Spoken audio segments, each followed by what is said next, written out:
Welcome into Flag for Discussion, episode 63 for Tuesday, January 20th. This is an instant reaction show. My name is Fernando Mendoza, and I'm still trying to wrap my head around the history we just witnessed in Miami, Jace. I'm joined as always with Jace Hatfield. Jace, did you know we just saw something that hasn't happened, at least as far as I know, as human history? Something that has never happened throughout all of mankind's history since the Egyptians built the pyramids. Curt Cignetti smiled today, just about 10 minutes ago when the game ended. The Indiana Hoosiers are your national champions. Final score from Miami, Indiana 27, Miami 21. It's a perfect 16-0 season for Indiana. This is basically, maybe this is a conversation for this show, but arguably, maybe not even arguably, the greatest turnaround in the history of college football, especially a 2-year turnaround. And you could even put him up there in greatest turnarounds in all of sports history. It was just 2 years ago where Curt Cignetti walks into Bloomington. He tells everyone it's simple, just Google me. And Curt Cignetti did it. He lost half the players. Tom Allen just got fired at that point. Indiana was in the midst, just coming off of another disappointing season. Curt Cignetti tells people to Google him, brings in a bunch of JMU transfers, brings in Fernando Mendoza this year, and magic has been made. This is the first 16-0 team in college football history since the 1894 Yale Bulldogs. We're coming at you right now live with our instant reaction. We're going to break down how Indiana's defense stood tall, how Fernando Mendoza, though it wasn't the prettiest game, he proved the Heisman voters right. He probably proved Tom Brady, Mark Davis, and all the Raiders personnel that was at that game right. And it was just a heartbreak for a Miami team who was playing in their home stadium and played hard until the final whistle, but came up short. My name is Fernando Mendoza, here as always with Jace Hatfield. Thank you so much for tuning in. Jace, first thoughts on the game. First, I want to give an MVP vote to Mikail Kamara. He had a phenomenal block punt. Obviously, score-wise, that was a part of the difference in the game, but that felt like when Miami got the ball back, I started to feel, oh, Miami might do this. If Miami goes down the field and puts up points or at least a solid drive, I think Miami could convince me they're going to win this game. I thought that was the opportunity Miami needed. And not only did they go 3 and out, so it was like, okay, opportunity squandered. Okay, whatever. Punt back. Your defense has been playing really well. Get them back on the field. See if you can produce a turnover or something. And then you get the block punt. And from Miami's point of view, that's just killer. You could not have a special teams lapse in the national championship. From Curt Cignetti, that's a Nick Saban-esque block punt. The amount of times I watched a Nick Saban Alabama team look like they might give up momentum, look like they might fall down in a game. And mind you, everyone's looking for them to stumble, just like this Indiana team. They come out with a block punt. That was very Saban-esque of Indiana, which was pretty cool to see. But Mikail Kamara, I don't know if it was film from him or from the special teams coach, the coordinator, whoever it was. You could tell that there was an opportunity that was found because it didn't look like he just stumbled back there. It looked like it was a calculated, he came off the end, got around his man, just blew back the guy that was supposed to block him and got a hand on the football. Great play by him. He also had 3.5 tackles in this game.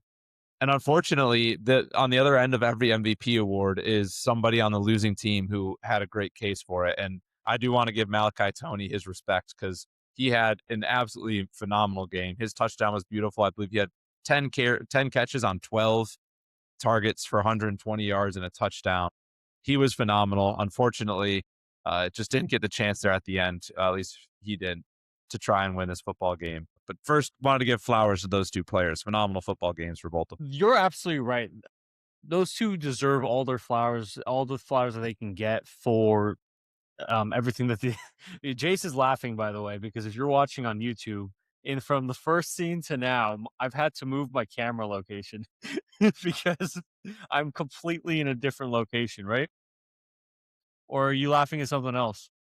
Yes, I am laughing at that. Sorry, I had to mute myself because I was cracking up into the mic. That is, I was picturing viewers sitting there on YouTube, and then all of a sudden you're like on a different camera on a different part of your house, and I was like, oh, that's gonna be kind of funny. Hey, this is, to be honest with you, this is a high-level podcast, Jace. We got equipment for days. We got cameras everywhere. But going back to your MVP point, Kamara's I mean, Kamara's block punt was the turning point of the game. If you're talking about what could have been for Miami, did they even need that final drive to win the game? Like, let's say that would have gone through, they ended up taking the lead, whatnot. They wouldn't have needed that if the block punt didn't happen. That was the difference in the game. Holistically, Miami didn't force a turnover. Miami defense played exceptionally well. I honestly, if I'm talking about MVP, I think you hit the nail on the head with Kamara. I would also give D'Angelo Pons, the corner from Indiana, a really good hard look at it. He had five tackles, but he had 3 pass deflections, 3 of 7 Indiana pass deflections tonight. And I honestly, to me, I thought Miami was showing that you can get Indiana if you have NFL players, just like they have NFL players. Miami has really good players on their roster. And one thing they did really well tonight was keep the Indiana pass rush at bay. Aiden Fisher registered Indiana's only sack and only tackle for loss. When was the last time a Kurt Signetti Indiana team had this little push technically or ability to get into the backfield on a quarterback that doesn't run around? Carson Beck's a senior and he's a super senior, so he can move around the pocket. He has good pocket presence, but he can't scramble as easily. He's more of a statue. He's more of, I always bring him up, a Jared Goff type quarterback, and they didn't get back to tackle him. But on the contrary, Indiana's secondary and even like their front seven who had their hands up swatting balls at the line, they kept Carson Beck from being able to complete a lot of passes that could have potentially changed the game. There were 7 pass deflections. I would give the MVP a good hard look for D'Angelo Pons. And then you also, I mean, to be honest with you, Fernando Mendoza, I know the numbers don't look pretty. He threw for under 200 yards. He went 16 of 27, but it takes a different level of quarterback to do what he did in that third and fourth quarter, to two fourth down conversions at the beginning of the fourth quarter. Indiana calls timeout, and I texted you, it was like, Kirsignetti's calling a timeout already. Maybe he'll need that. Who knows? But in my head, I was like, no, he's saying this is the score they need to win the game. So Kirsignetti calls a timeout. It's 4th and 5. They convert it. Great pass by Fernando Mendoza. He makes that play, and then right after that, a couple minutes later, 4th and 5 again, in their own red zone, in their own 10, and Cristiano calls another time. I texted you, it was like, dude, if they don't score here, they're gonna have 1 timeout left, and they're giving Miami the ball back. And Fernando Mendoza, honestly, when he took off, I thought there were 3 Miami defenders at the edge of the end zone ready to take him down, and I was like, oh, this is about to turn out pretty poor for Indiana and Mendoza. Mendoza didn't let any of that affect him. I mean, he had there's already the iconic photo of him stretching for the end zone.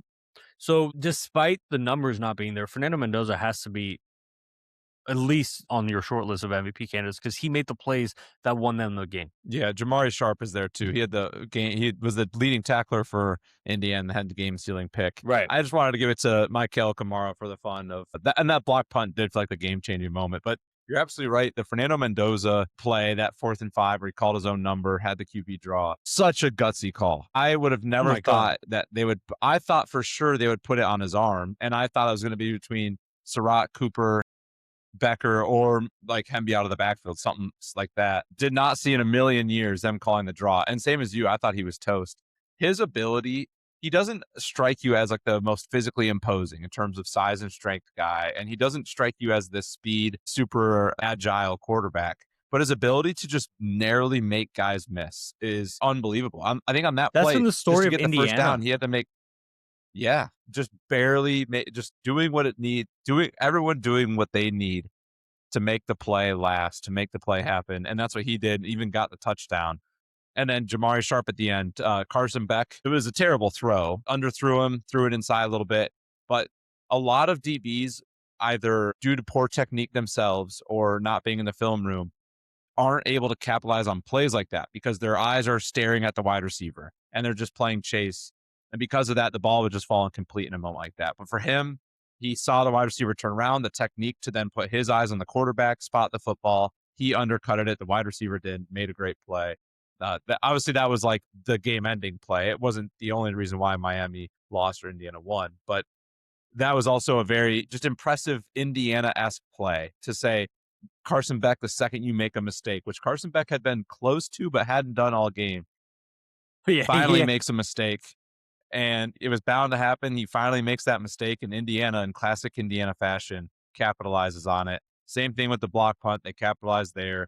And then the name of the game for Miami would be miscues. The missed field goal to set themselves up. That would have put them only down 3 at the end there. The block punt, I would argue, is a little bit of a miscue as well, even though it was a great play defensively. That interception, I thought, was a miscue. Even on that final drive, there was a moment where Malachi Tony was kind of pointing on the ground, celebrating a first down, and it was not a first down, so the clock was still running. It did, and Yeah. obviously it ended up backfiring, but that was a moment I'm like, dude, get up. Like, that's not a first down. The clock's still going. You don't have a timeout. And then 7 penalties on top of all of that. Just enough miscues for Miami. And we've said it all along. Indiana's too good of a team to spot them free points.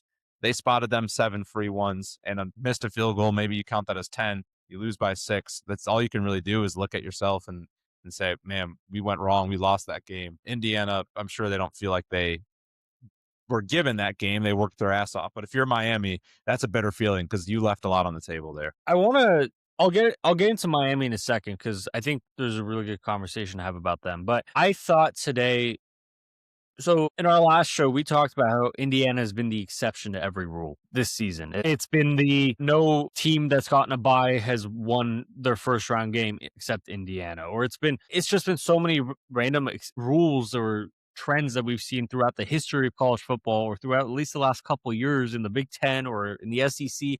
And Indiana just happens to be like, nah, screw that. We're better than that when they're the exception to the rule. This season just felt like every time Omar Cooper had the ball, if there was only one defender on him, he was going to make him miss. He was going to break the Yep. tackle. He was going to get outside. If Elijah Surratt had got a back shoulder pass, not only would it be in the perfect spot from Fernando Mendoza, but no one else in the world was going to even be able to hold that ball. You've said it shows and shows in a row of like, it's not a 50-50 ball for Indiana. It's a 70-30, 80-20 ball. And look, it could be a 65-45, whatever, like it's 35. It could be that. But it could also just be the feeling I got from Indiana all year long was they're a step up. And I started 2 shows ago saying, you're good when all of Twitter thinks you're cheating. And Indiana, more people are on Twitter right now saying, man, it looks like Indiana knows exactly what lanes Miami's offense is going to run through. It looks like Indiana knows exactly what to do. I'm like, no, Miami actually did a pretty solid job in the second half. And Miami in the second half held Indiana, other than that final drive, to 0 for 5 on third down. This is the best third down team in the country in Indiana. Miami in the second half held Indiana to under like 100 yards before that final drive. And obviously they gave up points on that final drive, whatever. But Miami, like those 3 points didn't end up being the difference between like that field goal miss or whatnot. But whatever.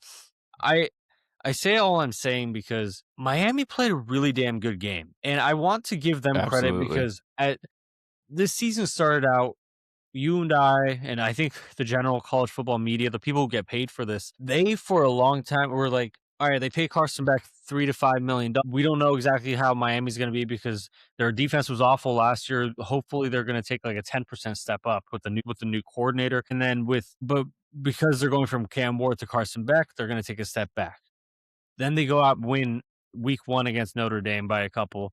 They start out extremely hot. They're all of a sudden everyone's top 5. They lose. Carson Beck blows up against Louisville. They lose to SMU, and everyone throws them away. They start laughing at Mario. They start laughing at Miami and the program and Carson Beck. And dude, they went out and they won 7 straight. They gave the committee a reason to put them in the playoff. The committee tried to kept finding reasons and hoping that Miami would just allow themselves to not be in the playoff, but Miami kept giving them reasons to be in the playoff. And then once they made it to the playoff, they beat a Texas A&M team that at one point for a long time of the season was the top 3 team in the country ranked by the AP poll. And then they go out and beat what for a long time was the number 1 team in the country in Ohio State before losing to obviously Indiana. Now they beat Ole Miss, who they've gone through their own troubles and tribulations all year.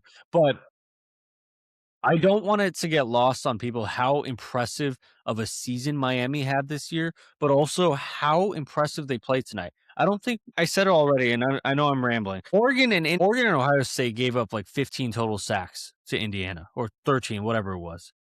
Miami gave up 1. Mhm. Now they had Indiana's defense still was really good, 7 pass deflections, but the 1 sack, 1 tackle for loss. Miami stayed ahead of the 6 for the most part. It was the penalties at the end, it was a bad decision by Carson Beck that kept them out of it. But I honestly thought they were one broken play with Ruben Bain coming in and maybe an interception from Fernando or whatnot from fully changing the game. And it almost happened Yeah. on out pass. And I feel like I'll end my spiel with this. I feel like because they lost, no one's going to give them credit for how good of a season they are and they had and how good of a team they are. Yeah, this is gonna be they will have one of the best defensive lines we've seen in all season in quite some time. I think once these guys are in the NFL and they're successful, we'll look back on it and be like, oh, like kind of how we do with the 2019 LSU. We look back and we say, wow, look how stacked that room was. I think the Miami D line will be one of those rooms. And I'm with you. I thought Miami played night for the second half. If they play the way they did in the second half, I think they win this football game. Even without that, I think what's going to sting for them the most is knowing they played well enough to win this football game. Just a couple of miscues, a couple of key mistakes don't go their way that they make, and next thing you know, you find yourself just barely losing out. And also, this was the most human Indiana looked all season. And that's a lot of credit to Miami. Their D line, I thought, dominated Indiana more than Indiana had ever seen all season. I thought Miami's O line was way more stout than I think Indiana had seen all season. I think they probably thought they were going to get something like Oregon, Ohio State's O lines. We're like, oh, they're good, but they're cute. Like we'll figure this out. Miami's O line, professional communication, professional everything, and they were able to hold their own. And I thought Indiana, they never looked like they were reeling, like they never looked like they were lost, but they did look human. To see Fernando Mendoza kind of scrambling and get sacked was like, whoa, because you're so used to seeing him get out That of was that my for a reaction 10-yard too. run. Yeah, it was just like I've never seen him get tackled behind the line of scrimmage more than once, and to see it happen numerous times, or I'm like waiting for him to somehow slip out of 3 of these sacks and make it a 15-yard play, and he did it obviously on that big touchdown. But other than that, it's gonna be heartbreak for Miami, and that's just the reality of playing a big game where you feel like you had it and you just kind of didn't make the plays you need to. But like you said, it's important. I'm sure it'll take them a while to feel this way, but they did have a great season and they played phenomenal tonight. I know it wasn't the closest in score that of a game that Indiana has played this season, but I think this was the closest game Indiana has played this season in terms of two teams feeling evenly meshed and Indiana probably being actually scared of losing a football game. It felt like that was their first true, like, no, we might lose. Yeah, there was a point where I spent most of this game thinking, okay, Miami's going to keep it close. It was always going to be that one score game. It's going to be a 3-point or 6-point game, whatever. But it's always going to be a one score game. But Indiana's just always going to keep their foot just enough down that when Miami scores, they'll respond either by getting a stop on their on the next drive, or they'll go down and score a touchdown and respond. And for what it's worth, Miami's defense held up pretty good for most of the game, but there were several plays in that fourth quarter. Like, dude, if that receiver wasn't wide open on the far side, you would have gotten the third and fourth down stop, and then all of a sudden you're getting the ball back in much better territory. I thought Kursignetti showed pretty like elite coaching. I did disagree a little bit with the timeout calls. I thought if you're going to go for it, it's like a 4th and 2, 4th and 3, but 4th and 5 and 4th and 4 twice on the same drive. To me, that felt like Indiana and Kurt were saying, all right, let's end this game. We need this score. We Yeah. can't let them get the ball back. Let's put our foot down now. And I respect that because that's a coach that's telling everybody, I don't care if I go down. I'm going down swinging, and I'm going down believing in my guys. And that's exactly what Kursignetti did today. He put the ball in Fernando Mendoza's hands and knowing that not everything was working. But at some point in the middle of that fourth quarter, maybe it was the third, something switched where instead of feeling Indiana's always going to be ahead, I was like, Miami's might actually do this thing, aren't they? Like Miami it might take a last minute drive, but that defense is playing well enough. And you mentioned it, like Indiana hasn't seen an opponent. I know they won 13-10 on Ohio State, and realistically, we don't know what would have happened if Ohio State made that field goal, and gone to overtime. We don't know if Indiana would have still won that game in the Big Ten title game, or if Ohio State would have. All I know though is Indiana hasn't faced an opponent, like you said, to the level of Miami so far. And dude, I just thought, if you don't have Ruben Bain or Hakeem Messidor in at least Ruben Bain in your top 5 as an NFL scout, I don't know what you're doing. We'll get in contact with our scouts and see what they say. But I say that as a joke because I agree with you. He's an absolute beast. And also, I joke with you because as a Lions fan, I would love to see him across Aiden Hutchinson. So I'm hoping people don't agree with you. I'm hoping that he slides down outside the top 5, outside the top 10, but I don't think that'll happen. He was phenomenal. Messidor was really good tonight. I think Messidor had 2 sacks. And then I thought Ruben Bain was great in the run game, which is something, not that Yes. like, I don't think I can watch football and X's and O's well enough to tell you, oh, he's really good in the run game or not. I've heard people knock him saying he isn't. Well, he was great tonight. Like he was every one-on-one play he had to make, he made, especially with guys trying to bounce to the outside. And then he also, a few of the times where Mendoza tried to scramble, I've noticed this against Oregon. His scrambles that would kill us were the ones up the middle where he kind of weasels his way between the Yeah. guards and finds a hole. And something that Miami didn't do is they didn't have a lot of spies. Or if they did a spy, it was like one of the DNs. They would try to like pressure for half a second and then step back and read Because they're Mendoza fast and then enough. readjust. Yeah, and what a luxury to have. And Bain was doing that, and he was. I mean, you could tell Mendoza he would freeze because he was like, "Oh man, there's a big human in the way here."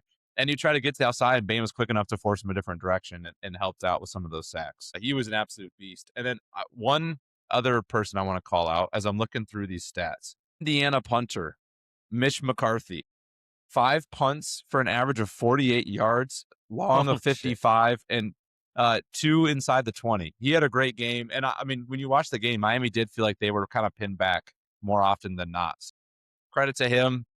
He's probably a guy that will not get any shout outs from the public. So I wanted to give him one too. That's a great punting performance. In college, the amount of times in the NFL, every time you go to punt from around your own 30 to 50, you can almost expect that football to be inside the other team's 20. In college, you get shanks, you get bad punts, and especially with a team like Miami that's going to have Malachi Tony returning punts. If you hit a low punt and give him time to do his thing, that's dangerous. And he did a great job of keeping it out of Tony's hands, and then also all 5 of his punts were long, 2 of them inside the 20. That's a huge, especially for a team like Indiana, their defense, they don't seem like a defense that's going to give up many 80-yard drives. And Miami, it feels like their big play. They're not a team that really drives 80 yards. I feel like they're a team that usually hits on a big play if they're going to have a long drive. Pinning them back was definitely a key point for Indiana in this game. And it led to Yeah. the block punt, arguably, too, them being stuffed back there. I think that I was just looking at the stats again, and as much as we both had the same feeling of, oh, Miami might do this in the second half, and as much as I was confused by the quick and early-ish timeout calls by Kirsignetti, one of the most telling signs of Indiana was probably a little nervous, but like not worried throughout the entire second half, was they had 36 minutes of time of possession. They kept control Yeah. of the ball, and their point was, yes, we're not going to be as explosive as we were against Oregon or against Alabama or against most of the teams we were all year. Miami's doing a great job. Corey Heatherman, that defense are doing a great job against us. But guess what? We are like, even when Miami was stopping the run, as long as there wasn't a penalty, which Indiana had 5 of tonight, which also surprising. If there wasn't a Yeah. penalty or a tackle for loss by Miami, Indiana's game plan that second half was take the easy out route for a couple yards and hope that he can break the tackle and gain a ton, or just death by 1,000 cuts. 3 yards, 3 yards, 3 yards. Roman Henry, Black, the running back. Just keep gaining yards and go slow by slow. Because one of the things that kept them in control was the only times they were behind the sticks was when they got sacked or there was a tackle for loss. Yeah. If it was 3rd and 7, you just knew Roman Hemby was about to have a 4-yard run, and all of a sudden that's going to set him up for no, if it was 2nd and 7, you knew Roman Hemby was going to have a 4-yard run. Then that was just going to set him up for a 3rd and 3, which is almost an automatic first down for Indiana all year. So they always stayed ahead of the sticks. They kept control of the ball. Fernando Mendoza, not the best game in the world, but a good enough game and made these specific key plays to win that game. I forget who the kid was. Did you think that hit on Mendoza in that first quarter was targeting? That's tough. I'm okay with them not calling it. It felt like okay, here's where I stand. It felt like it was a little bit of a cheap shot on Mendoza. Like, absolutely didn't need to do it. He clearly knew that Mendoza didn't have the football. But at the same time, I don't mind it because if Mendoza wanted to be out of the play, he probably shouldn't have faked to be a ball carrier and kind of when I say went at him, I'm not saying went at him like he's going to fight, but he did go towards the guy. And in theory, he's blocking him, and I could see you hitting him. I feel like that. I'm not mad about it. I understand. That's more. I think for me, if that was to happen to my team, like if I was an Indiana fan, the reaction would be Mendoza, just go get out of the play. We don't need you to be faking that. We don't need you to go up and kind of act like you're going to block this guy. Just get out of the play. So I'm glad they didn't call it, but it did feel a little bit like a cheap shot. So if they did, I would have been like, don't love it, but I could see it. I think it was one of those plays that if they called it, you and I would be sitting here saying that was the right call. But at the same time, also, I know that you should be calling games, especially a game as big as the national title game, by the letter of the law. But if you kick the kid out of the national championship in the first quarter for at best 75-25, that probably was a personal foul call. I would have been like, dude, that's fucked up. But I'll give the refs credit for this. This is the Big 12 officiating crew. I don't think there was anything egregious all night long. There might have been one or two things you might have disagreed with one way or another for either team, but for the most part, they let the guys get handsy. They let the guys truly play football. And I was one of the things I was worried about was thinking, all right, it's a 1-score game, couple minutes left. They haven't called a ton of pass interferences or random penalties. I was like, this is where the refs are gonna. This is history. History tells me right now in this moment with 2 minutes left, Miami driving to win the game. This is where the refs are going to insert themselves, and we're going to be talking about that on our reaction show. Like, what a terrible call! Miami deserved to win because of how hard they played, but not because of that call. Or you know what I mean? Yeah. The officiating crew is great. That's a good call out. That was one of the more well refereed championship games of any sport that I can remember watching in quite some time. Because you're right. In today's sports, it feels like every game you watch is like the end of the Bills-Broncos game. Whether or not they were pass interferences, I think by letter of the law, they looked like they were pass interferences. But when you were not calling it all game, and to have this NFL playoff game come down to calling 2 PIs, it was, you sit there and like, man, that's brutal to just have the game decided. I'm with you. I thought for sure we were getting just either an offense or defensive PI to just gut someone's heart out and end the game on that. But to their credit, we never got. I thought they were consistent. I thought they were fair to both teams. I thought what they called for one team, they were calling the other way. I thought they did a great job. No complaints. And I don't think they had any calls that were so bad that you have to really have a problem. I have one complaint. Not on the officiating crew. I agree with you. Something's got to be done by Bill Lamonier, the ESPN rules analyst. That guy, every time this playoff, I've only really paid attention because he's been the guy for their ESPN or ABC playoff games. Every time there's been like, Bill, what do you think?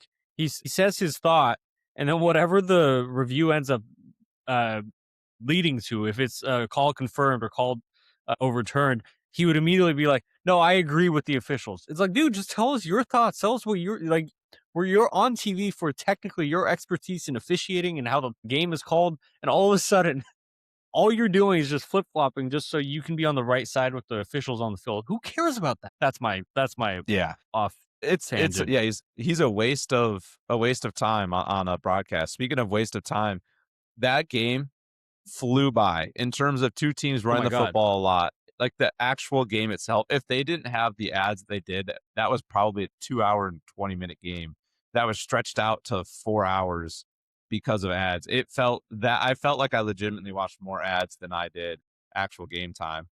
So that's another complaint I would have, is that was a really, for a game that was supposed to start at 6:30 Central, it should have been no later than 9:30 when it ended. Especially a game like that should have ended at 9. I don't think it finished until 10:30 just because of how many commercials we had in there. So that would be my other Yeah. complaint. That was egregious. Well, they had to get their sales in, right? They had to get their ad dollars in.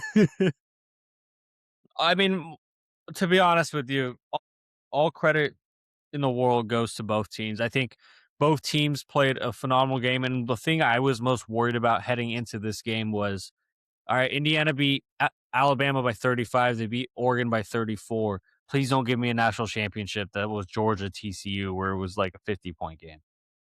Give me Yeah. give me a good game, and both teams delivered. Miami, I think every week they're reconfirming to the country how good that defense is, and it'll be interesting. I don't know what you think, where your thoughts are for Miami's team next year. They're reportedly bringing in Darian Mensah from Duke after paying a massive buyout to bring him in at quarterback, replacing Carson Beck. They recruit really well high school wise. We'll see how they fill in like the Ruben Bain spot, and a lot of they're losing a ton of talent. So I feel like we're going to be right back Yeah. here in May, and I'm going to make another ass out of myself doubting Miami for another year. No, I it's hard to lose a lot. I think the D line is also very like fickle position to have, because one elite D lineman's awesome, but good teams can figure out how to stop that. But when you have 2, 3, 4 elite D linemen, you really get into scary territory. It's really hard to build in football in general, especially in college football. So they're going to feel growing pains from that. But yeah, side note, let's get outside of the game performance for a second. Talk about bigger scale of college football. 3 straight national titles for the Big Ten. Michigan 2 years ago, Ohio State last year, now Indiana this year. What does this tell you in terms of the wave shifting in college football, if anything? And does that impact things like the future size of the playoff? I know Big Ten and SEC are on different sides of this. How does this sway anything, or do you think that's just like a fun little stat, but it doesn't actually mean anything? I mean, I think you got to take it seriously, right? I think this is a reaction to several different things. Obviously, the transfer portal and NIL have a lot to do with this. For what it's worth, teams in the South have a lot of money. Teams in the North have probably a little bit more. Like, I don't think anyone touches Indiana's endowment or like the amount of alumni they have. But more than anything, I think when Fox and CBS went to the Big Ten and signed their massive TV deal a couple years ago, which also allowed the Big Ten to bring in USC, UCLA, later Oregon and Washington, was a conversation of, okay, we were getting paid good money from our previous TV deal, but we're getting paid big boy money now. We're getting paid money that requires us to be a good TV product. Whether or not you at home like the idea of us referring to sports as a TV product, get over it. Sports are like, football players and football coaches make millions compared to lacrosse players because more of you watch football than lacrosse. Like, point blank period. If you watched more lacrosse, those guys would be the ones making millions of dollars. No offense to lacrosse, fun sport, but you know what I mean. But I think there was a conversation like, all right, we're making big boy money. Each school's going to get big boy payments from the Big Ten thanks to our new TV deal with our new partners. The time to F around is over. You might have had comfortable, like, hasn't worked out, but this is why Wisconsin fired Paul Chryst. It wasn't that he was a bad coach, but it's time to level up. It's time to take risks that where you might have been a 7 program for the last 20 years, and that's great. But now we need you to get to a 9. And Wisconsin took a risk, and it hasn't worked out. But here we go from there. Michigan, obviously, they were building up Jim Harbaugh. Whatever people think about him, I know a lot of people have a distaste in him. Everywhere he's been, he's won, and he finally built that team up, brought back seniors, and they were able to pay their players and also cheat a little bit. And they had a really. All I can tell you is, without the cheating, they had a really damn good team. Ohio State did the same thing. They had a really damn good team. These are rosters, these are programs that have a ton of money, have a ton of alumni, and have the directive from the Big Ten commissioner's office to you got to take football seriously. We're giving you a ton of money. I think it's like upwards of $80 million for the legacy Big Ten schools per year. You have to go if you have to go pay a buyout, at least take it out of that. You have to go make it right. You have to level up. Everyone has to do it. And I think like there's a reason Northwestern is leveling up. Like for what it's worth, they might not be Yeah. leveling up from a 3 to an 8, but they're probably leveling up from a 3 to a 6, right? And eventually we'll see how UCLA does but there's a lot of money that's in the Big 10 that's doing that. The difference though, and I'll let you take the mantle from here. But the difference is obviously the SEC has a ton of money, and the SEC got the same directive from their conference when they signed their contract. The difference is when NIL and transfer portal became a thing, it wasn't just Nick Saban or Kirby Smart hoarding 6 5-star defensive linemen from from Los Angeles and Texas on their second and third strings. Those two coaches made gray shirting and blue shirting a commonly used phrase, but yeah, it was pretty gross. But that's because they had so many good players on those rosters at that point. And look at it now. Those rosters are still elite, but they're not as elite because those same players, the Bryce Youngs of the world, might have gone to USC. They might have gone to UCLA. They might have gone to Oregon. They might have gone to Indiana. Who like there's so many players from Florida, Alabama, from Florida, LA, Texas that would have gone to Southern schools, but now that Big Ten schools can pay too, it's kind of evening out the playing field. And I think the Big Ten in the Big Ten, there was a lot of teams that had, like Indiana, that had little to no expectations year in, year out, and didn't really have they didn't have this belief that we are a legit football power and every year we should be winning 7 games.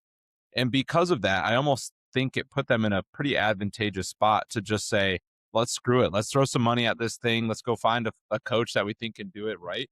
And because of that, you don't have to worry about making donors happy. You don't have to worry about, hey, well, we need to win at least 7 to keep our job. Like when you hire Curt Cignetti, he could have gone 3-9 year 1 and he would have been back year 2. They could have went 4-8 this year and he would have been back next year. And he could have went 7-5 and they would be, hey, we made a freaking bowl game. Let's go. And he would have stayed. In the SEC, if you make a hire, because in the SEC there are so many expectations and every program believes that they are a genuine football power and every donor in the South wants to see their program be on top. Anything short of an SEC championship or close to is failure. I almost think it sets you back as a program because you're no longer thinking about, okay, how do I win a national championship in 2-3 years? You got to okay, how do I keep a job tomorrow? I need to come in here. I need to win 7 games. I'm going to hire a coach that I know can get me 6, not a coach who could pull a Curt Cignetti, but just as likely as Curt Cignetti's here, it could have been the case that they don't win 5 games each of the last 2 years. In the SEC, if you go play it risky with a coach, you play it risky with massive transfer portal classes, you run the risk of being really bad. And in the SEC, you can't have that.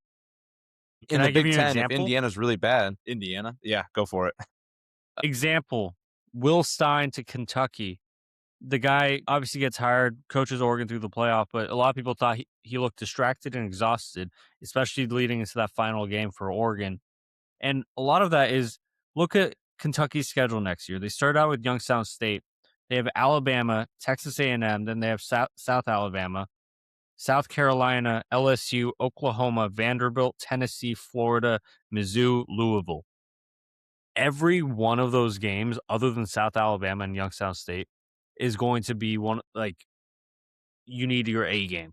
So why did, like, to your point of when you are taking a SEC head coaching job, you are extra on edge of how do I keep my job? How do I make sure I'm not fired after year 1, especially for Will Stein, who has so much family ties to Kentucky? There is extra pressure there. And part of that is real. And I'll ask you this and I'll give the mic back to you. We just responded to it on Twitter yesterday or this morning, but Nick Saban was asked about like recruits going to the Big Ten and like this whole thing. And he said, in this day and age of the culture we now have in college football, paying players name, image, and likeness transfer is an advantage for the Big Ten. You'll never convince me otherwise. The North, because people in the South would not go to the North unless you paid them.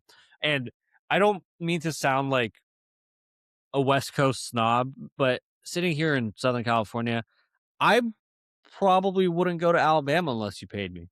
Like, as if I was a 18-year-old recruit. And obviously there's different aspects of if Nick Saban's coaching, yes, there's the Saban plus. But like if I want to play somewhere as an LA kid or as a Southern California kid, there's other programs that might want to go to. And the paying players isn't just a new thing for the Big Ten. I have a lot of critique for what Nick Saban had said. I think Yeah. first and foremost, he didn't really make a good point. Like his Yeah. point is that kids want to be paid. Like, okay, like It was it's not like defensive. the legislation. Yeah, it was. You could tell that was the reaction somebody would have if they knew that they got away with paying players in an era where it wasn't legal. But now, like that's the exact reaction I would have if that was me. So That's that the also kind of confirmed to me like Nick Saban was paying players back then. that's I the mean, Ed old O's man. admitted to it. Yeah, of course. That's the old man yelling at clouds, or like a guy who used to be on top of the world and feeling everything slip away, and like his grip on everything slip away. Nick Saban is really good on TV when he has genuine moments about his career, but when he's doing this type of stuff, I think it's laughable. Yeah, it was a terrible. Like, he didn't really just objectively looking at it. He didn't really give an opinion. It'd be like if I was up there and like, well, yeah, well, 2 + 2 is 4.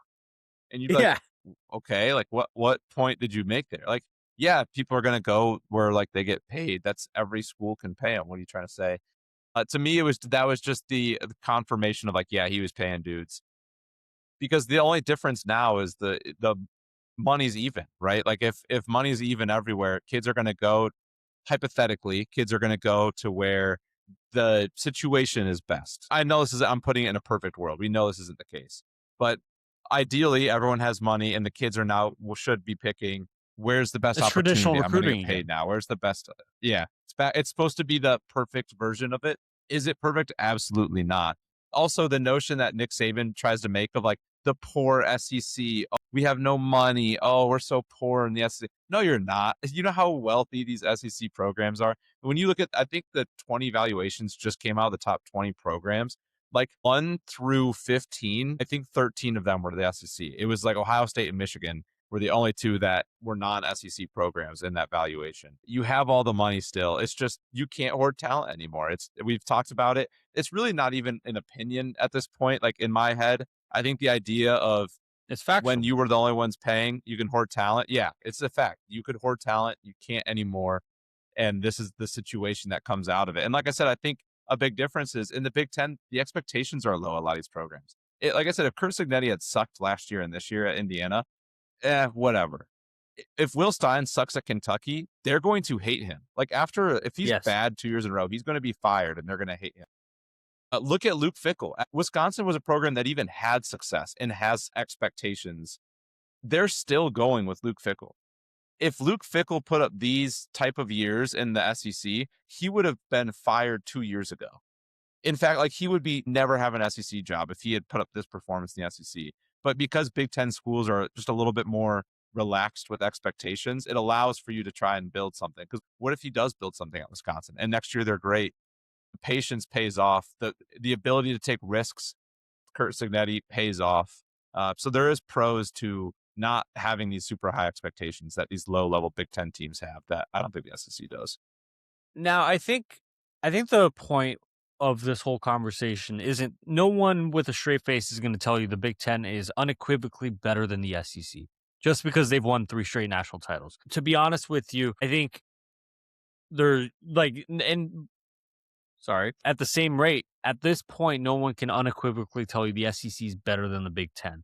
I think you could argue the SEC is probably a little deeper in terms of high quality teams, but in terms of like high end teams, for the last 3, 4 years, it's been Michigan, Oregon, Washington, Ohio State, and Indiana, Indiana. obviously, as Penn as State got like close in there. yeah, as the top teams in the country, and it's not one of the reasons Greg Sankey wants to still keep the playoff model we had this year, but just added to 16. Instead of having the qualifiers, um he wants all the spots to be open, like open bidding from there, is because he knows in the SEC, for better for worse, can get 7 to 9 teams in the playoff with or without uh the qualifiers. So he's like, why would I only limit myself to 4 or 5? The SEC probably would get a little bit more teams, but I think the Big Ten has higher level teams, if that makes sense. Like, it's no longer Alabama and Yeah. Georgia run the sport. It's everyone's on the same footing. Maybe some years Alabama and Georgia are still ahead. Some years Oregon or Ohio State or Indiana are ahead. Yeah. And I'm excited for this offseason. Farbo and we'll get into 1 week. I think we had talked about this. We'll do one show a week and we'll hash Yes. this out more in more detail, because I think Friday is the deadline for ESPN, set the deadline for Friday Yes. for the 2026-2027 playoff. So when we do our show this weekend, we'll do a whole breakdown of who wants what, why they want it, what we think it means, what are we actually going to have, and what do we think. But yeah, in brief, Friday is that deadline. It sounds like, to your point, the Big Ten is pushing for a 24 team model with a lot of automatic qualifiers. The SEC is pushing for 16 or keep it at 12.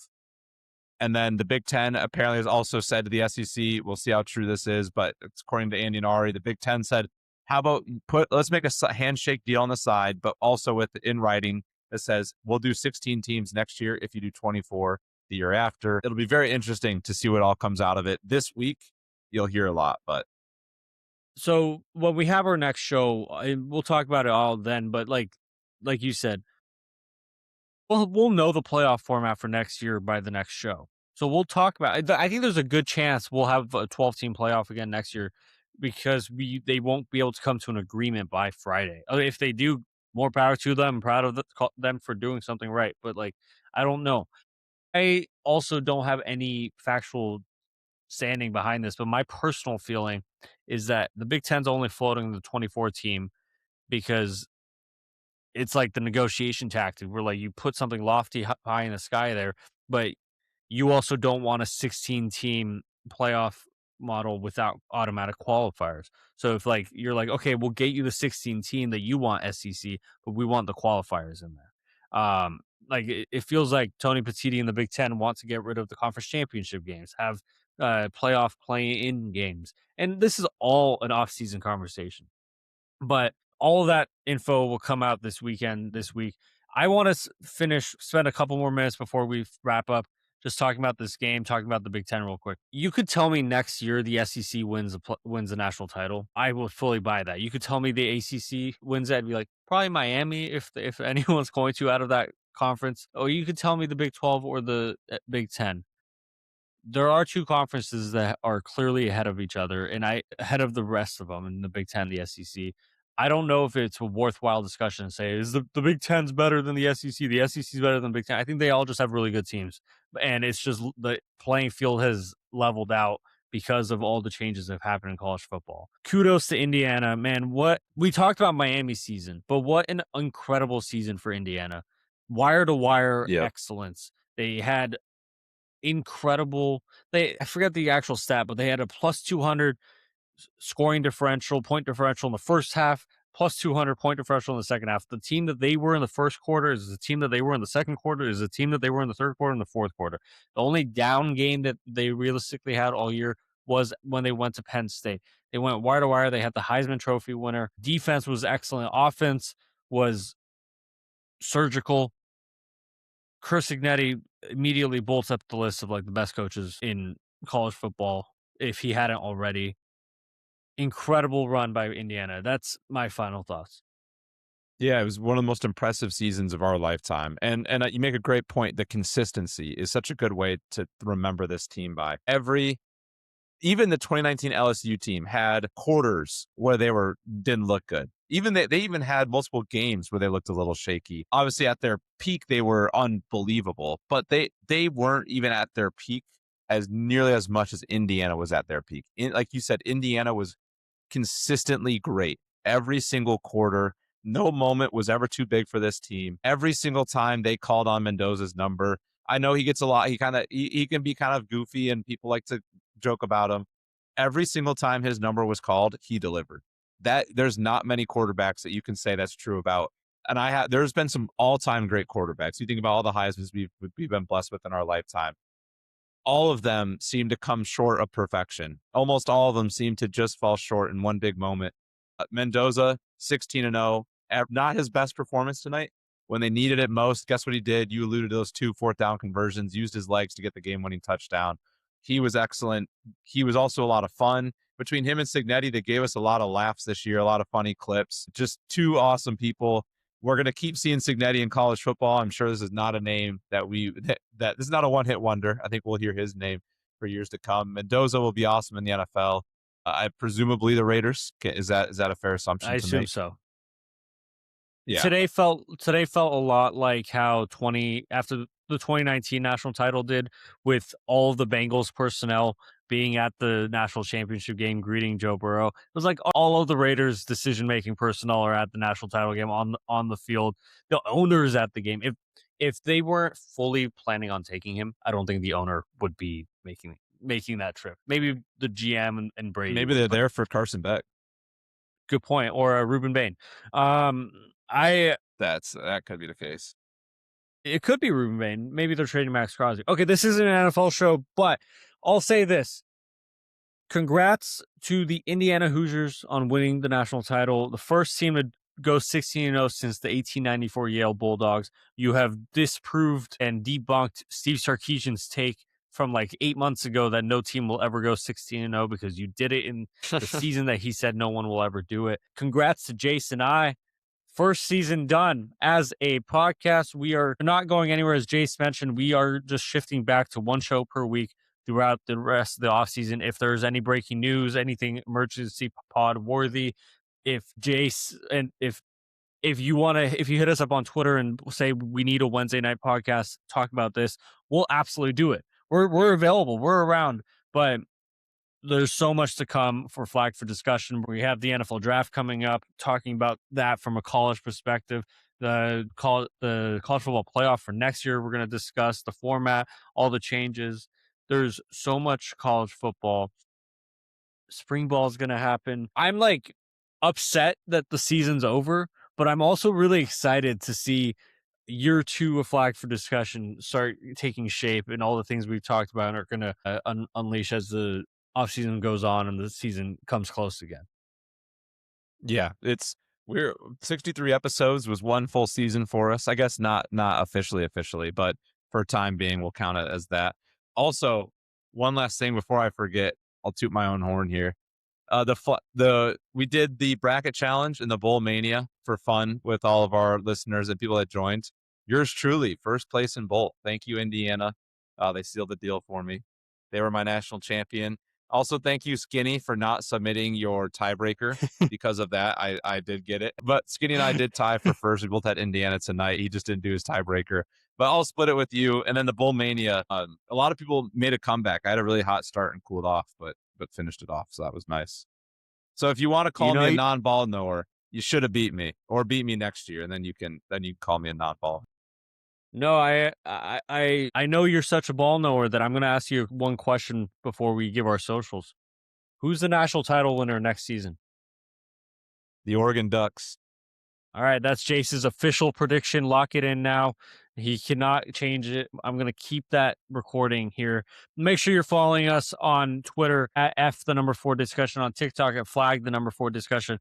We're on Apple Podcasts, Spotify, wherever you get your podcasts at Flag for Discussion. Maybe by the time the next season rolls around, I'll have things on the wall behind me. We've had to move my camera already once on this show. I've gone blurry. Jace's computer disappeared. I think both of us are ready for a 6-day break from the podcast because our computers are about to explode. Thank you so much for tuning in. It's honestly, truly been having this podcast, having you guys listen, having you guys comment and talk to us about what we say. It might sound corny, but it was an unexpected, wonderful addition to both of our lives, I would say. I don't want to speak for you, but like having this become so integral in my life of like, obviously it's like family, fiance, dog, but like this is so important and so much fun, something we look forward to.